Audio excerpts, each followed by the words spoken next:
yang boleh merosakkan nilai ibadah kita kepada Allah.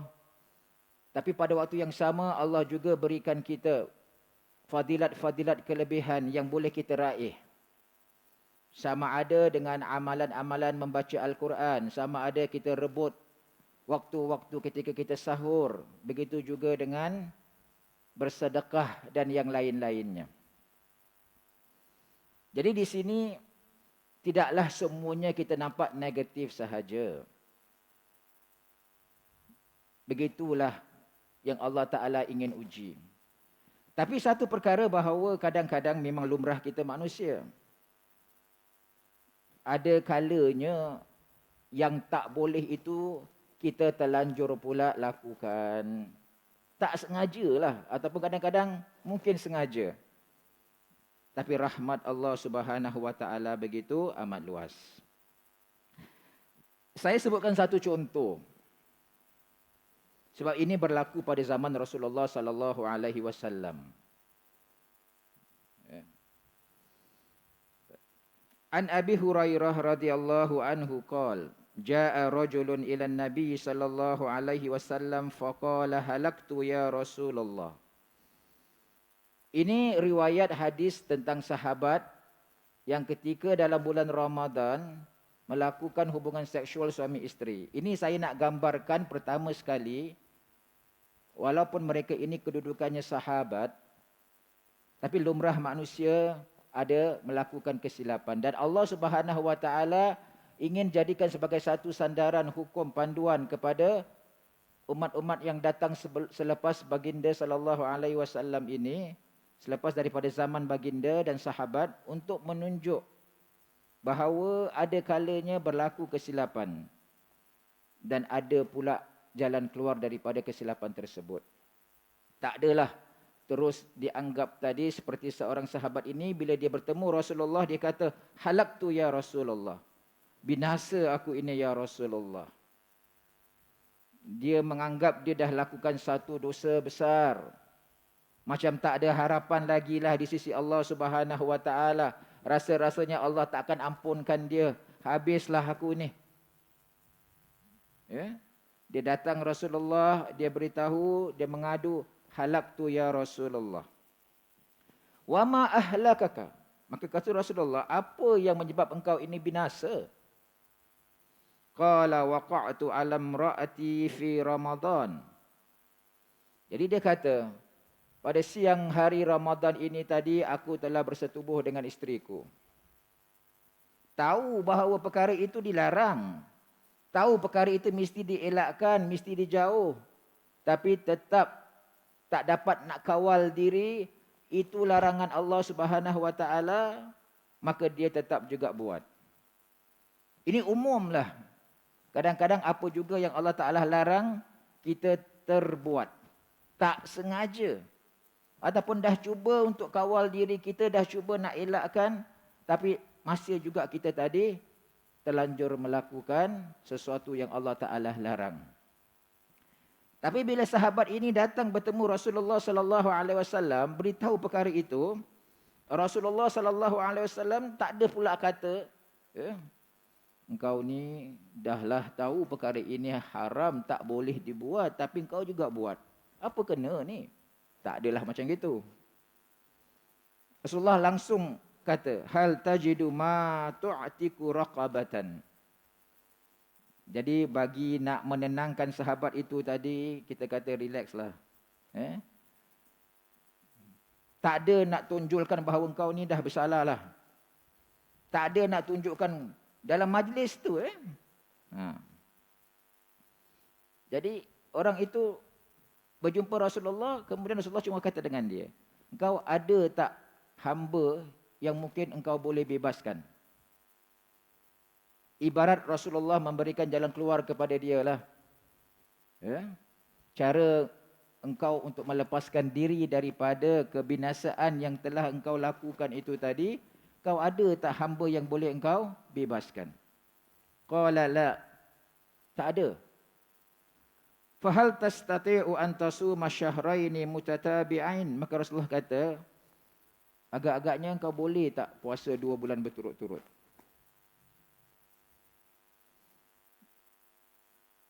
Tak ada hamba, bermakna sahabat ini miskinlah.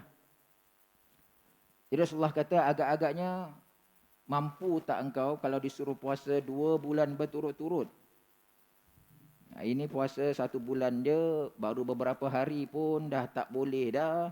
Ini dah suruh sampai 2 bulan berturut-turut dah. Macam mana ni? Ya? Tak ada pula sahabat ini kata, ya Rasulullah, tak logik lah. Dah lah aku tak boleh tahan dalam 1 bulan, ini nak suruh pula 2 bulan berturut-turut. Ya?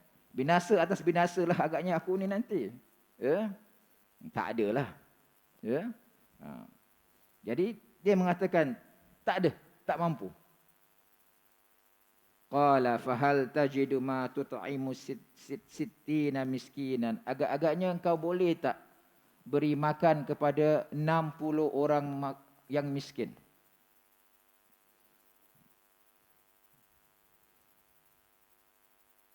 Kalau yang pertama satu gambaranlah kedudukannya.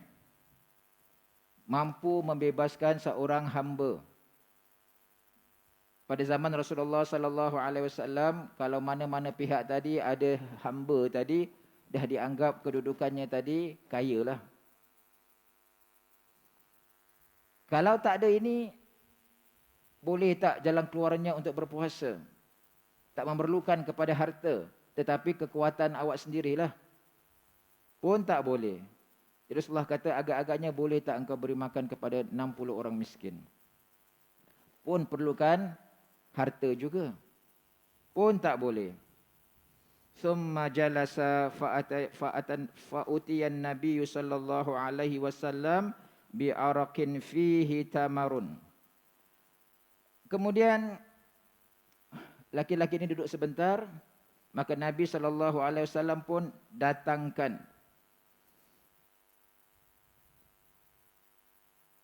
satu wadah bekas yang ada padanya tamar. Faqala tasaddaq bihadza. Orang ni tak ada apa-apa, tapi bagi nak menebuskan kesalahannya tadi, menenangkan keadaannya tadi, akhirnya Rasulullah sendiri pula yang berikan kepada dia tamar tadi.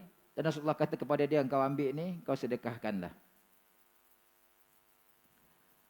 Fahal ala afqari minna.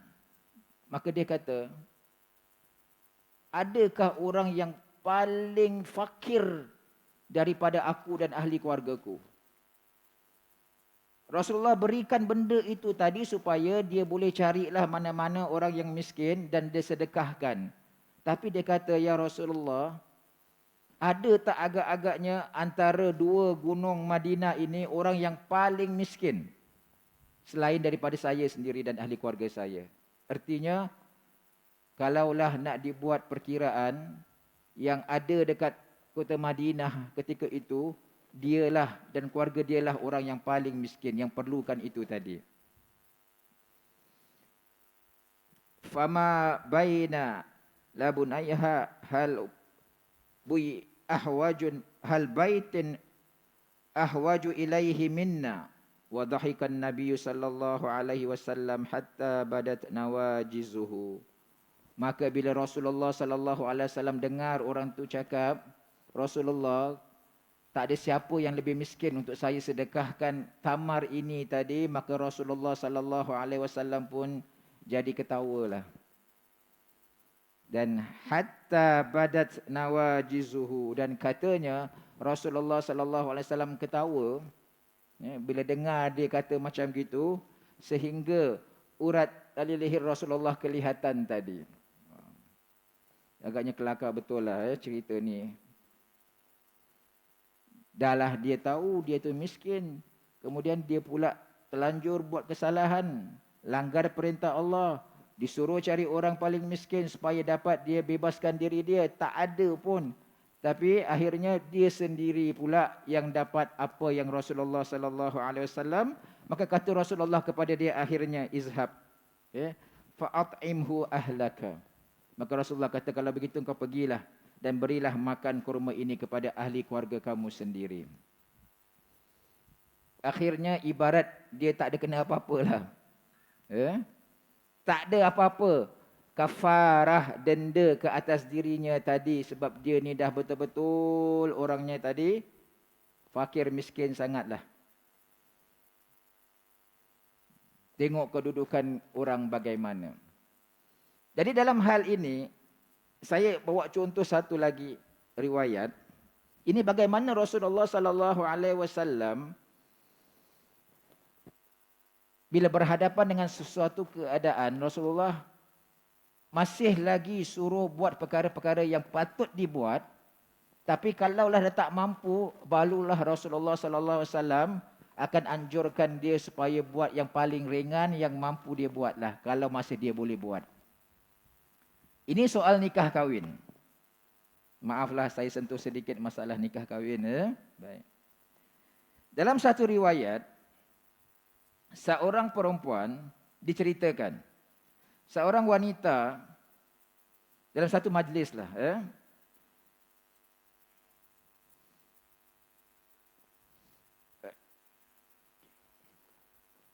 seorang wanita dia bangun dan dia menawarkan dirinya kepada Rasulullah sallallahu alaihi wasallam supaya baginda sudi untuk menerima dia menjadi isteri Rasulullah sallallahu alaihi wasallam. Ya. Ini tak ada kita kata macam mungkin orang anggap perempuan murahan ke, tak ada harga diri ke, tak malu ke. Siapa yang tak nak untuk menjadi isteri Rasulullah sallallahu alaihi wasallam agaknya? Siapa yang tak nak? Satu kemuliaan. Satu derajat yang paling tinggi. Jadi wanita ini sampai ke peringkat tak apa. Saya tawarkan, saya offer kepada Rasulullah sallallahu alaihi wasallam untuk menjadi isteri saya. Dalam hal ini saya lari sedikit tentang seorang sahabat wanita lain lagi ya. Tentang ini saya nak sebut tentang bagaimana mulianya menjadi isteri Rasulullah sallallahu alaihi wasallam walaupun secara fizikalnya tak ada sama dengan Rasulullah sallallahu alaihi wasallam. Ini sahabat Hindun. Bapaknya terkenal dalam sejarah Abu Sufyan. Ya. Yang memang pada awalnya sebelum dia Islam pada hari pembukaan kota Makkah antara orang ternama Quraisy. Kedudukannya tinggi mulia.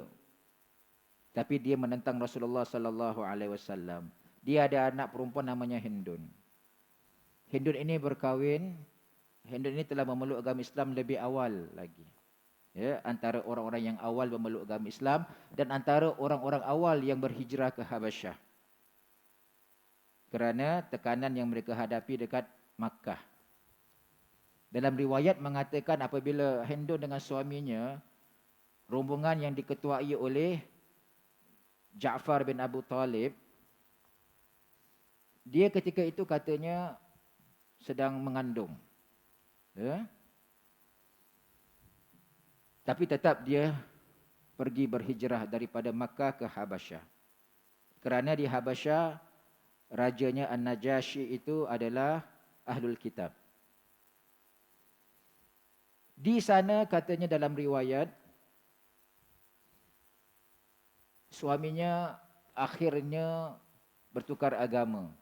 Daripada Islam menjadi Nasrani. Ya? Sebab di sana Ahlul Kitab pengaruhnya lebih luas. Ya? Sama ada Nasrani ataupun Yahudi. Jadi suaminya tukar agama. Kekal Hindun seorang diri. Kalangan keluarga tak ada lah. Tapi kemudian datangnya berita bahawa Rasulullah sallallahu alaihi wasallam meminang Hindun dan akhirnya kemudian bernikah dengan Hindun. Tapi ketika itu Rasulullah sallallahu alaihi wasallam tidak ada dekat Habasyah. Tak ada. Tapi telah pun diwakilkan. Rasulullah sallallahu alaihi wasallam mewakilkan Raja Najasyi tadi untuk melakukan pernikahan bagi baginda sallallahu alaihi wasallam. Ini yang kita kata nikah jarak jauh. Secara fizikal Rasulullah tak ada dekat Habasyah. Tapi Rasulullah bernikah dengan Hindun dekat sana. Dan Raja Najasyi ini katanya tadi telah pun mengeluarkan mahar ataupun mas kahwin bagi Rasulullah sallallahu alaihi wasallam untuk dijadikan mahar bagi Hindun. Akhirnya raja ini memeluk agama Islam. Bahkan dalam majlis itu katanya dia sudah pun memeluk agama Islam. Tapi ini saya nak beri gambaran bahawa mulianya kedudukan, walaupun Rasulullah tak ada dekat sana, tapi bila dah menjadi isteri Rasulullah sallallahu alaihi wasallam, penerimaan masyarakat terhadap Hindun dah berbeza dah lain dah. Tahu itu isteri Rasulullah sallallahu alaihi wasallam, rasa hormatnya perlu dijaga walaupun tak ada dekat sana. Jadi balik kepada wanita yang menawarkan dirinya menjadi isteri Rasulullah sallallahu alaihi wasallam. Rasulullah bila dengar itu Rasulullah tak jawab. Kita kata kalau perempuan diam, dia ditanya setuju tak nak kahwin, dia kata perempuan tu setujulah sebab dia diam kan. Kalau dia tak nak, dia kata dia tak nak. Tapi bila Rasulullah diam, perempuan ini offer dia nak kahwin, agak-agaknya Rasulullah nak ke? Boleh tak kita buat hukum sama macam perempuan yang diam, artinya dia setuju. Rasulullah diam pun Rasulullah setuju nak kahwin dengan perempuan tu? Tak adalah. Rasulullah maknanya Rasulullah tak nak lah. Tapi tak nak sampai kecilkan hati perempuan tu. Rasulullah diam saja. Katanya sampai 3 kali. Akhirnya salah seorang sahabat yang ada dekat situ, kemudian dia kata, ya Rasulullah, kalau engkau tak ingin, agak-agaknya engkau kahwinkan aku dengan dia, boleh tak agaknya? Dia pun tak malulah kan. Peluanglah ada wanita yang inginkan Rasulullah, tapi Rasulullah tanda, tapi tak apalah, saya boleh jadi gantinya. Apa caranya? Boleh tak? Jadi dia pun berikan pilihanlah kepada wanita tersebut. Tanya Rasulullah. Jadi Rasulullah sallallahu alaihi wasallam berkata kepada sahabat ini tadi, Rasulullah kata, hal indaka min syai'in, engkau ada apa-apa tak?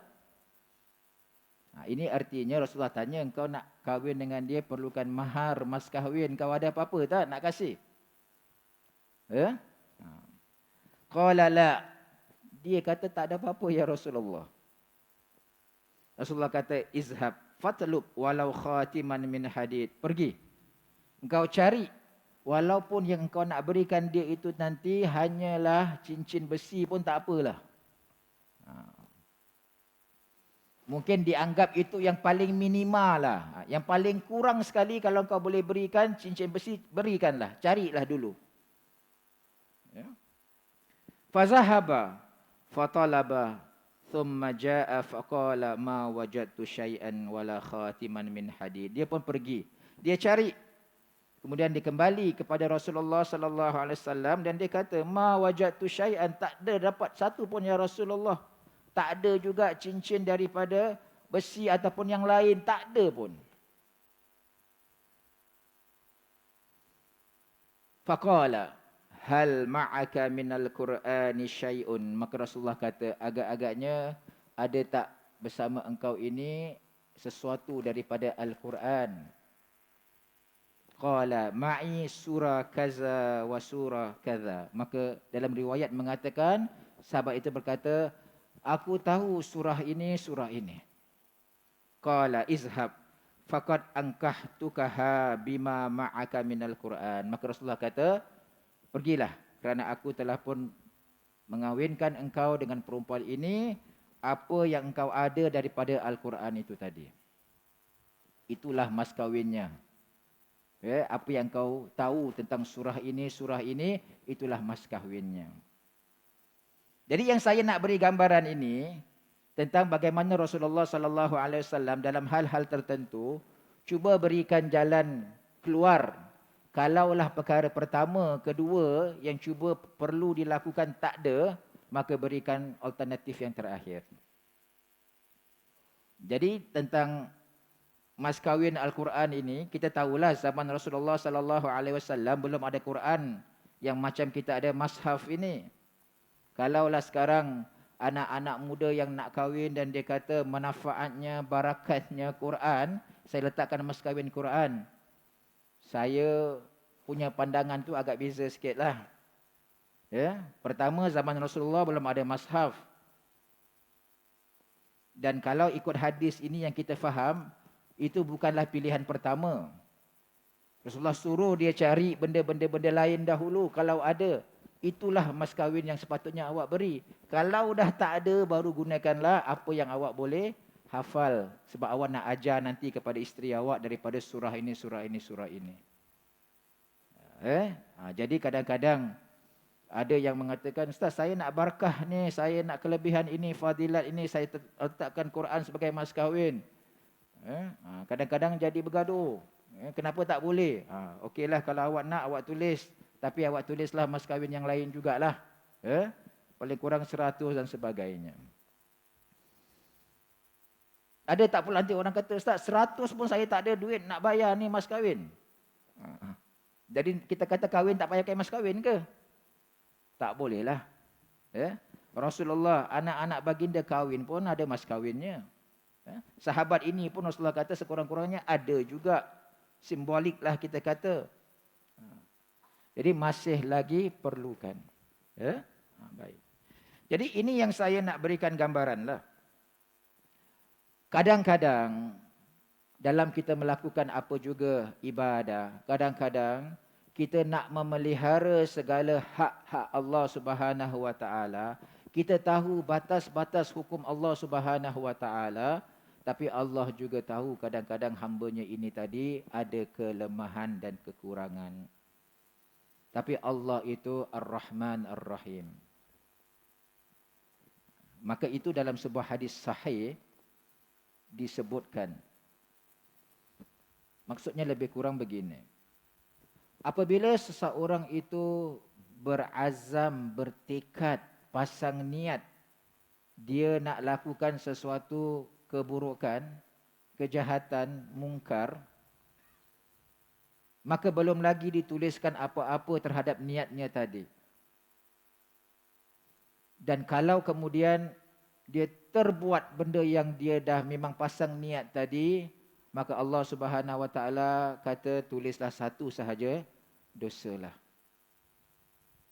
Tapi kalau kemudian yang dia niatkan awal-awal tadi tak jadi dia buat pula kerana Allah, takut dia kepada Allah Subhanahu Wa Taala, insaf dia, sedar dia tak jadi buat, dia beristighfar, kenapalah pada diriku ini terlintas perkara-perkara yang tak baik ini tadi, maka Allah kata berikan dia pahala. Belum buat, tak tulis. Tapi kalau dia tinggalkan, berikan pahala. Kerana dia tinggalkan ini, tahu dia bahawa dia ada Tuhan yang Maha Penyayang. Akan memberikan keampunan. Tapi kalau pada diri seorang hamba itu dia berazam, bertekad, pasang niat dari awal. Malam tadi insya-Allah saya nak suburkan Masjid Yusof Ishak. Hadir kuliah sekali. Niat itu sahaja telah Allah Ta'ala tulis satu. Kemudian bila nak dekat-dekat subuh tadi, hujan lebatlah. Tak boleh keluarlah. Tak ada kenderaan dan sebagainya. Dah dapat satu dah. Tapi kalaulah dia datang juga akhirnya, susah macam mana pun, kalau senang apatah lagi, maka Allah Ta'ala bila dia hadir di situ, Allah Ta'ala tulis 10 kepada dia. Pasang niat, belum buat, dah tuliskan satu. Kalau dia buat, dia hadir, niat ni lepas keluar, kalaulah ada apa-apa kesempatan nak buat kebaikan, saya buat. Ada orang kemudian, kalau saya bertemu, dia kata saya perlukan duit nak makan ke, Saya kasih lah. Ya. Kita dah pasang niat daripada awal nak buat kebaikan, Allah Ta'ala tulis. Kalau berlaku, Allah Ta'ala tulis 10 dan dalam riwayat mengatakan Allah gandakan sampai 700 kali dan Allah akan gandakan berlipat-lipat kali ganda. Itulah dia kasih sayang Allah Subhanahu wa taala kepada hamba-hambanya. Kalau ikut logik kita manusia, kalau orang buat salah dengan orang buat baik, patut samalah dia punya derajat. Ya? Satu kesalahan kalau buat taruh 10. Ya? Tapi tidak. Begitulah kasih sayangnya Allah kepada hamba-hamba. Allah tahu di mana kekuatan kelemahan hamba-hamba ciptaan Allah Subhanahu wa taala. Dan tentu sekali Allah tahu jugalah niat masing-masing. Yang awak pasang niat ke, yang awak dah berazam dan tekad ke, Allah lebih tahulah. Ya? Dan Allah akan memberikan ganjaran. Dan bila kita sebut tentang puasa, telah disebutkan dalam banyak riwayat hadis. Allah Ta'ala kata, okay, saum li, puasa ini khusus untuk aku, wa ana ajzi bihi, dan akulah yang akan berikan balasan ganjaran kepada orang yang berpuasa. Jadi kalau orang berpuasa, Allah Ta'ala kata 700.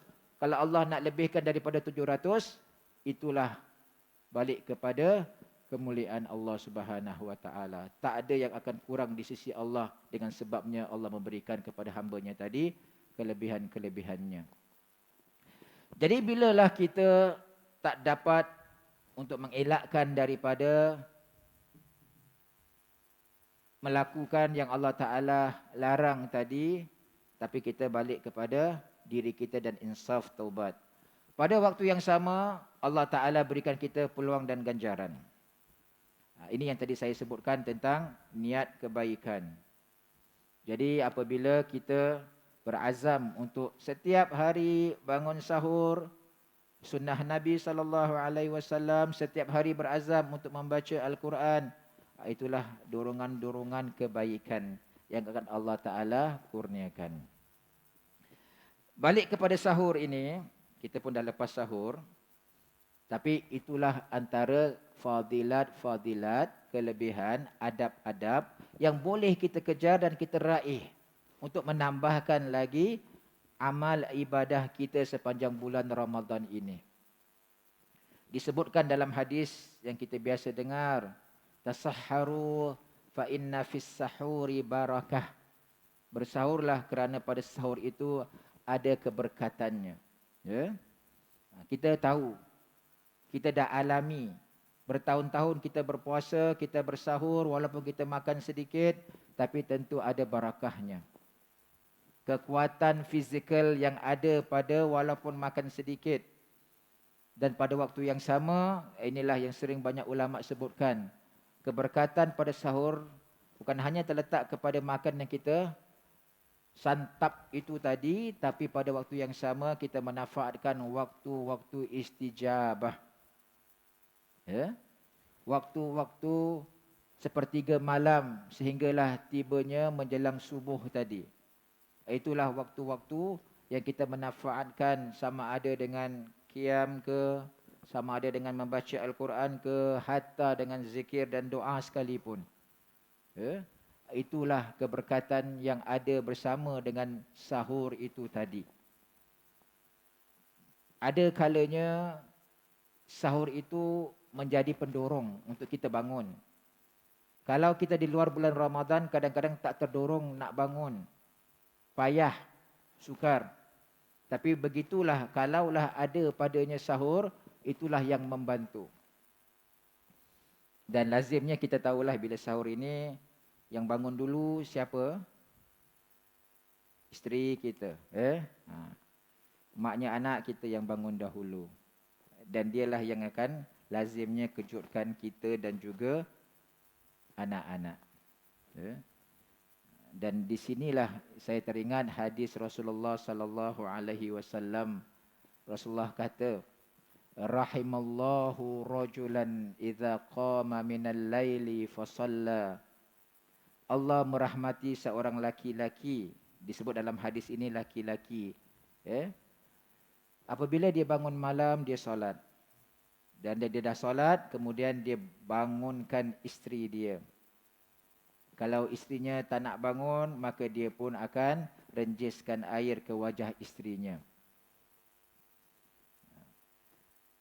Dan disambung hadis itu, Allah merahmati seorang perempuan, maksudnya isteri. Apabila dia bangun malam, kemudian dia solat, kemudian dikejutkan suaminya. Kalau suaminya tak nak bangun, maka dia akan renjiskan air ke wajah isterinya, suaminya. Ya. Jadi ini yang disebutkanlah tadi, keberkatan yang ada kerana salat malam. Saling bantu membantu suami dan isteri lah. Bukankah memang ini yang kita inginkan dalam hidup berumah tangga? Suami dan isteri saling bantu membantu dalam perkara-perkara yang baik. Tak ada nafsi-nafsi, aku, engkau lah. Tak adalah. Nak sama-sama bahagia dunia, bahagia akhirat. Nak sama-sama hidup bersama di dunia dan insya-Allah di syurga nanti. Jadi sama-samalah buat amal ibadah bersama. Ya? Jadi siapa-siapalah ikutlah. Kalau siapa yang bangun dulu, sama-sama bantu kejutlah. Ya? Tak ada pula istilahnya kalau suami rasa isteri tak nak bangun, alah pedulikan dia lah. Ya? Ataupun kata kesian dia, penat dia. Ya? Kadang-kadang isteri ni perlukan sokongan daripada suami. Ya, dorongan. Jadi dalam hal-hal yang tertentu perlu ada yang disebutkan bantu-membantu dalam kebaikan. Ini contoh yang Rasulullah berikan dalam ibadah.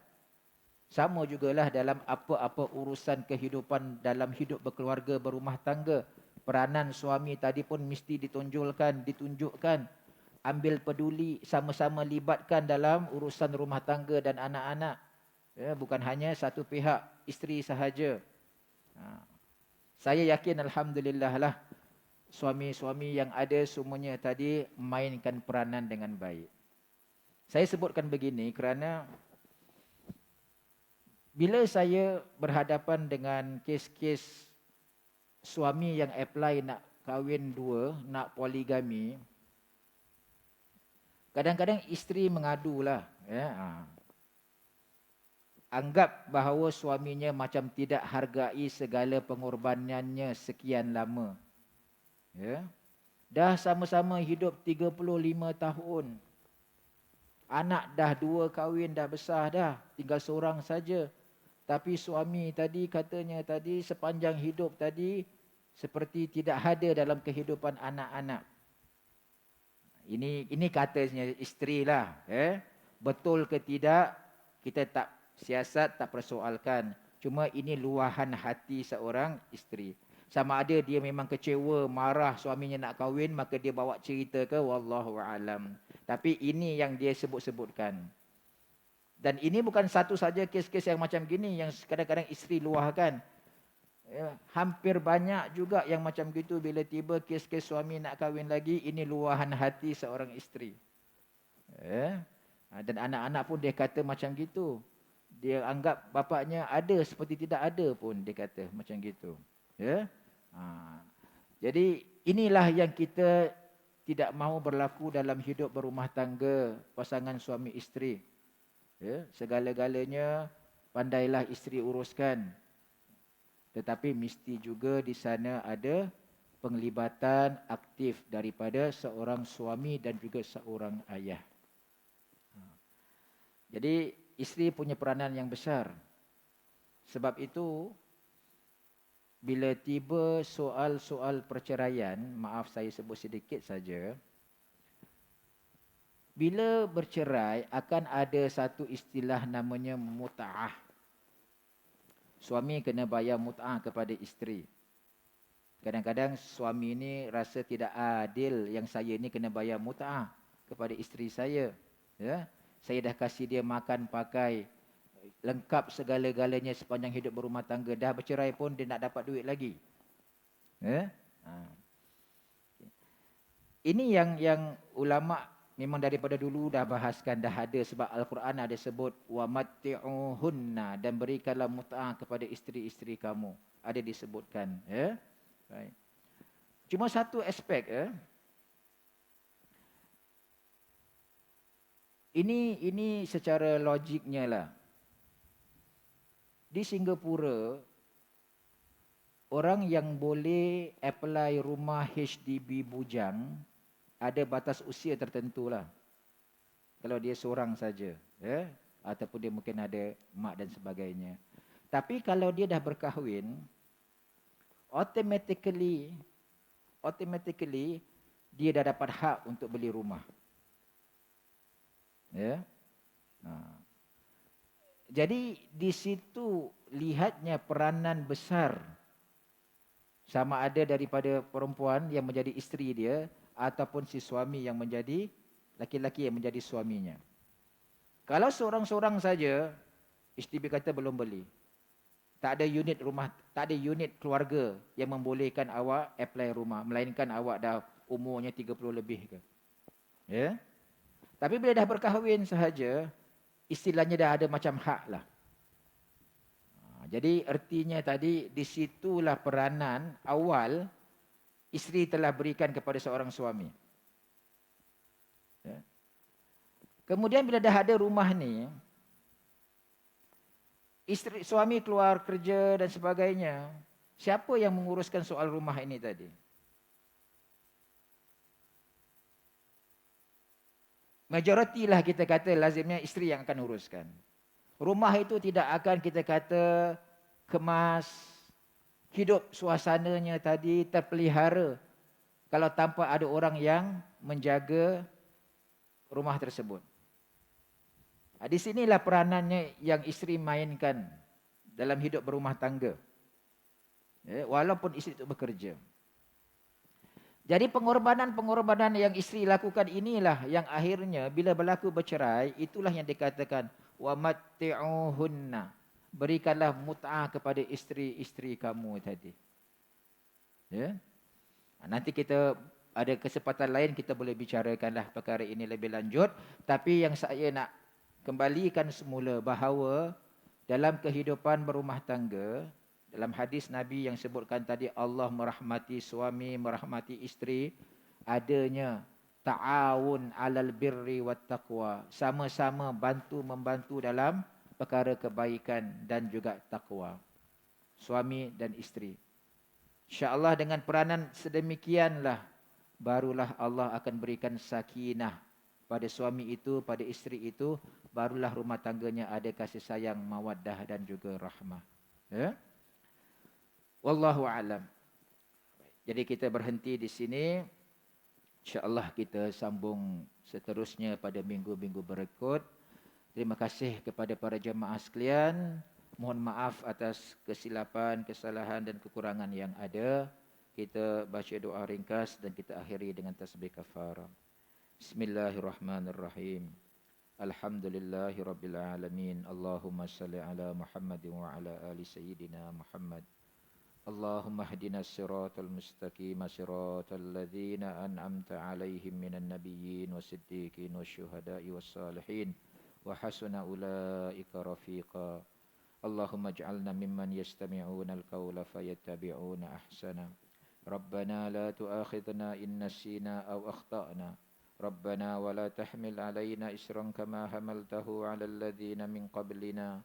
ربنا ولا تحملنا ما لا طاقة لنا به واعف عنا واغفر لنا وارحمنا أنت مولانا فانصرنا على القوم الكافرين ربنا آتنا من لدنك رحمة وهيئ لنا من أمرنا رشدا ربنا آتنا في الدنيا حسنة وفي الآخرة حسنة وقنا عذاب النار وصلى الله على آله وصحبه وسلم بفضلك سبحان ربك رب العزة عما يصفون وسلام على المرسلين والحمد لله رب العالمين سبحانك اللهم وبحمدك أشهد أن لا إله إلا أنت أستغفرك وأتوب إليك أقول قولي هذا وأستغفر الله العظيم لي ولكم والسلام عليكم ورحمة الله وبركاته.